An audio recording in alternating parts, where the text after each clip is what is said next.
Frères et sœurs en Christ, bonjour. Alors aujourd'hui, je fais cette vidéo parce que j'ai reçu un message où quelqu'un me posait comme question, est-ce que c'est évident, facile ou difficile de faire de l'évangélisation?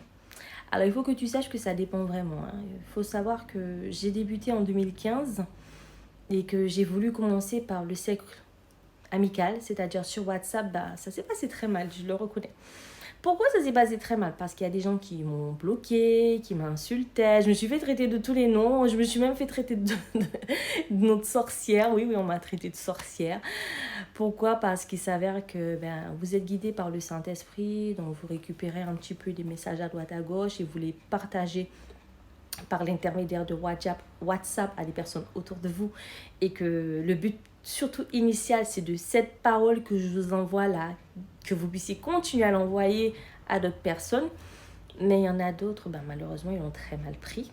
Mais quand je dis très mal pris, je sais pas, ils se sont sentis visés parce que peut-être le verset biblique correspondait à une situation. Donc, les gens m'ont bloqué, insulté. J'ai fait le choix d'étendre cette campagne d'évangélisation en allant sur les réseaux sociaux.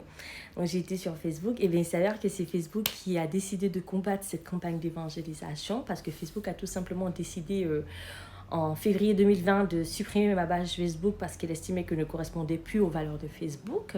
Elle estimait que j'étais ce qu'on appelle inéligible par rapport à la communauté Facebook et par rapport à leur vision à eux qui ne correspondait pas du tout à ce qu'ils voulaient. Mais je ne me suis pas laissée abattre et j'ai continué la campagne d'évangélisation en recréant à nouveau une page Facebook, en allant aussi sur Instagram, en allant sur TikTok et en allant sur YouTube. J'ai été plus loin où j'ai fait le choix aussi à un moment de créer un groupe WhatsApp. Ça allait très bien, mais aussi à un moment, il y a eu des clashs. Il y a aussi des gens qui quittaient le groupe sans raison. Bon, il faut que les gens sachent que même s'ils décident de quitter le groupe, c'est leur choix, on le respecte et on ne va pas les juger. Chacun sait en son âme et conscience pourquoi elle a décidé de quitter ce groupe. Donc, inbox, je ne viens pas forcément poser la question pourquoi. La personne a ses raisons. Chacun est grand et libre de faire ce qu'il veut.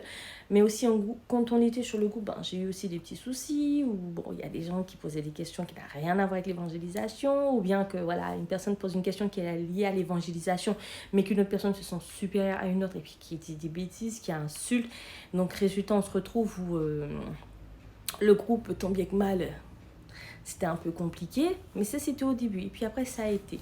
Mais pour répondre à ta question, au début ça peut l'être. Au milieu ça peut l'être. À la fin ça peut l'être. Mais tu dois toujours persévérer. Tu dois pas en fait lâcher l'affaire et te dire voilà. Parce que c'est vrai que tu vas toujours trouver des personnes ou des gens qui voudront faire entrave à ta campagne d'évangélisation.